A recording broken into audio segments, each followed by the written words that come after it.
모든 걸 자식들에게 넘기고 노후는 편하게 보내려 했습니다. 하지만 돌아온 건 외면과 냉대뿐이었죠. 그렇게 사라졌던 아버지가 3년 뒤 다시 나타났습니다. 그리고 자식들 앞에 한 장의 문서를 내밀었을 때 가족은 완전히 무너졌습니다.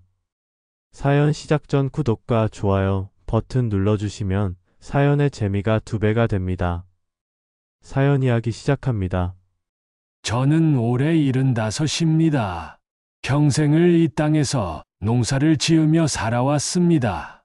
아내가 세상을 떠난 지도 벌써 15년이 흘렀습니다. 홀로 3자식을 키우며 살아온 세월이 참 길고도 험했습니다. 새벽 4시면 어김없이 일어나 논과 밭을 돌보고 밤늦게까지 일하며 자식들 뒷바라지를 했습니다.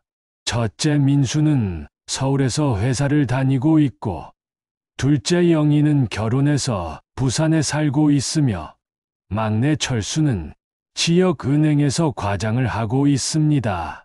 모두 제가 피땀 흘려 키운 자식들입니다.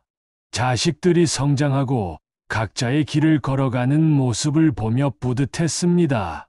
제가 평생 모은 재산은 그리 많지 않았지만 논 5마지기와 밭 2마지기, 그리고 오래된 집 한 채와 은행 예금 몇 천만 원이 전부였습니다. 자식들에게는 작지 않은 유산이었죠. 2021년 봄 자식들이 모두 집에 모였습니다. 첫째 민수가 말문을 열었습니다. 아버지, 이제 연세도 많으시고 혼자 농사짓기 힘드시잖아요. 저희가 모든 걸 물려받아서 아버지 노후를 편안하게 모실게요. 둘째 영희도 맞장구를 쳤습니다. 맞아요. 아버지, 요양원 같은데 가시지 마시고 저희가 돌아가면서 모실게요. 집도 땅도 다 저희 명의로 바꾸시면 세금도 절약되고 좋잖아요. 막내 철수는 은행에서 일하는 경험을 살려 서류까지 미리 준비해 왔습니다. 아버지, 여기 도장만 찍으시면 됩니다. 저희가 다 알아서 할게요. 그때 저는 정말 행복했습니다. 자식들이 이렇게 생각해주니 얼마나 고마운지 모르겠더군요. 평생 고생한 보람이 있다는 생각이 들었습니다. 서류에 도장을 찍고 명예 이전을 마쳤습니다. 집도, 땅도, 예금도 모든 것이 자식들 명의로 바뀌었습니다. 그날 밤 자식들은 이제 편히 쉬세요라며 인사를 하고 각자의 집으로 돌아갔습니다. 하지만 현실은 달랐습니다. 명예 이전을 마친 지 한 달도 안 되어 첫째 민수가 찾아왔습니다. 아버지, 요양원 자리가 낮다고 하네요. 거기가 시설도 좋고 전문 간병인도 있으니까 훨씬 편하실 거예요. 아직 내가 혼자 생활할 수 있는데 왜 요양원을? 아버지, 혼자 사시면 위험하잖아요. 넘어지시기라도 하면 어떻게 해요? 결국 저는 요양원으로 가게 되었습니다. 평생 살던 집을 떠나는 마음이 참 무거웠습니다. 하지만 자식들이 걱정해서 하는 말이니 따라야겠다고 생각했습니다. 요양원 생활이 시작되었지만 자식들의 면회는 점점 뜸해졌습니다. 처음에는 일주일에 한 번씩 왔던 것이 한 달에 한 번, 그 다음에는 2달에 한 번으로 줄어들었습니다. 전화도 잘 받지 않았습니다. 어느 날 요양원 직원이 저에게 말했습니다. 어르신, 요양원 비용이 밀렸는데요. 자제분들께 연락해도 계속 미루기만 하시네요. 그제서야 저는 상황을 파악했습니다. 자식들은 제 재산만 가져가고 책임은 지지 않으려 했던 것입니다. 더 충격적인 일들이 계속 일어났습니다. 첫째 민수는 제 집을 팔아버리고 그 돈으로 자기 집을 늘렸습니다. 둘째 영희는 제 땅을 담보로 대출을 받아 사업을 시작했습니다. 막내 철수는 제 예금을 모두 인출해서 주식 투자를 했습니다. 어느 날 저는 몰래 집에 찾아가 봤습니다. 제가 평생 살던 집은 이미 낯선 사람들이 살고 있었습니다. 이웃들이 저를 보고 깜짝 놀라며 말했습니다. 어르신, 댁 아드님이 집을 팔았다던데요. 어르신은 어디 계신다고 하더라고요. 그날 밤 저는 첫째 민수에게 전화를 걸었습니다. 민수야, 아버지가 살던 집을 왜 팔았니? 아버지. 어차피 요양원에 계시니까 필요 없잖아요. 그 돈으로 더 좋은 곳으로 모실게요. 하지만 그런 일은 일어나지 않았습니다. 오히려 요양원 비용도 제대로 내지 않아 저는 퇴소 통보를 받았습니다. 요양원에서 쫓겨날 위기에 처한 저는 자식들을 불러 모았습니다. 하지만 그들의 반응은 냉담했습니다. 둘째 영희가 말했습니다. 아버지, 요즘 경기가 안 좋아서 저희도 힘들어요. 조금만 기다려 주세요. 막내 철수는 더 노골적이었습니다. 아버지, 이제 나이도 많으시고 국가에서 지원해주는 시설도 있잖아요. 그날 밤 저는 잠을 이룰 수 없었습니다. 평생을 바쳐 키운 자식들이 이렇게 저를 대할 줄은 꿈에도 생각하지 못했습니다. 분노와 절망감이 가슴을 짓눌렀습니다. 그때 저는 결심했습니다. 이대로 당하고만 있을 수는 없다고 말입니다. 다음 날 저는 요양원을 나와 시내에 있는 작은 고시원에 방을 얻었습니다. 그리고 변호사 사무실을 찾아갔습니다. 젊은 변호사 한 분이 저의 이야기를 들어주었습니다. 어르신, 이미 명예 이전이 완료된 상황에서는 법적으로 되돌리기 어렵습니다. 그런 방법이 없나요? 다른 방법을 생각해 봐야겠네요. 시간이 좀 걸릴 수 있습니다. 그 변호사는 젊지만 매우 영리했습니다.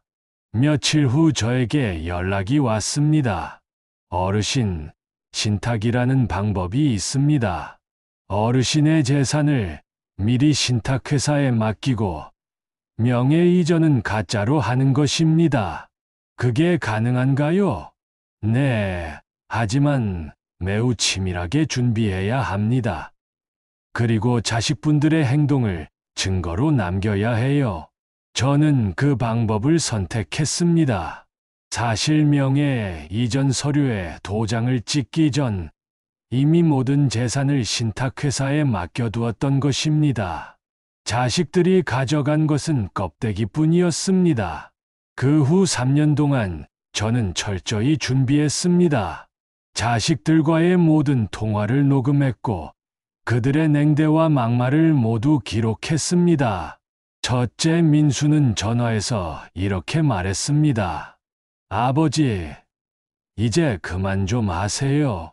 저희도 살기 힘들다고요. 나이 드신 분이 왜 이렇게 성가시게 구시는 거예요? 둘째 영희는 더 심했습니다. 아버지가 뭘 해주셨다고 그러세요? 키워준 게 은혜라고 하시면 저희도 충분히 효도했잖아요. 이제 좀 조용히 사세요. 막내 철수는 아예 전화를 받지 않았습니다.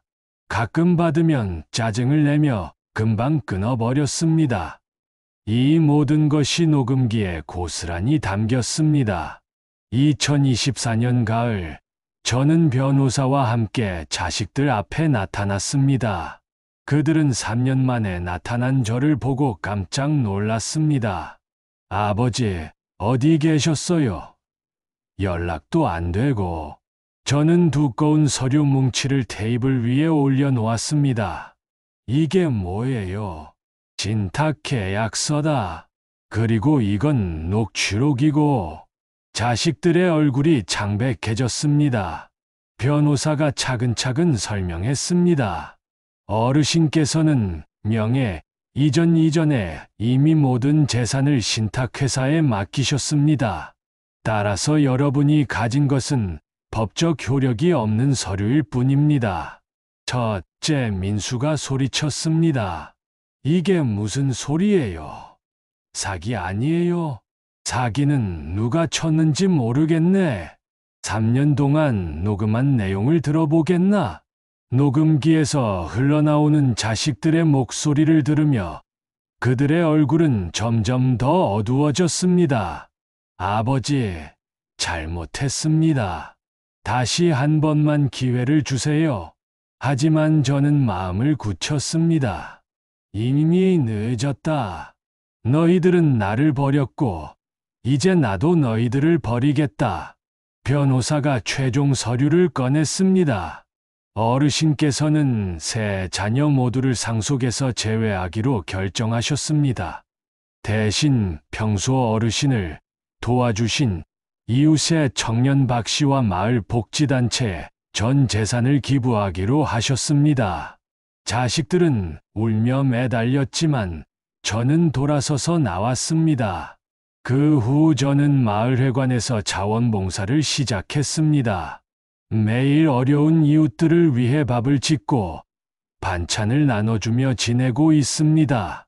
제가 기부한 재산으로 마을에는 작은 복지센터가 생겼고, 저는 그곳에서 마지막 남은 시간을 보내고 있습니다. 가끔 자식들이 찾아와 용서를 빌지만, 저는 더 이상 그들을 자식으로 여기지 않습니다. 결연이라는 것이 얼마나 허무한 것인지 뼈저리게 느꼈습니다. 오히려 지금이 더 행복합니다. 진심으로 고마워하는 이웃들과 함께하는 시간이 훨씬 따뜻하고 의미 있습니다. 마지막 메시지. 부모의 사랑을 당연하게 여기는 자식들에게 말하고 싶습니다. 사랑은 조건 없는 것이지만 인연은 조건이 사라지면 끊어질 수 있습니다. 결육이라고 해서 모든 것이 용서되는 것은 아닙니다. 저는 이제 평안합니다. 진정한 가족은 혈연이 아니라 마음으로 만들어지는 것임을 깨달았습니다. 남은 시간 동안 진심으로 저를 필요로 하는 사람들과 함께하며 살아가겠습니다. 자식들이 언젠가는 후회할 날이 올 것입니다. 하지만 그때는 이미 늦을 것입니다. 시간은 되돌릴 수 없고 상처받은 마음은 쉽게 치유되지 않으니까요. 이것이 75세 김노인인 제 이야기입니다. 누군가에게는 교훈이 되었으면 합니다. 사연 재밌게 들으셨나요?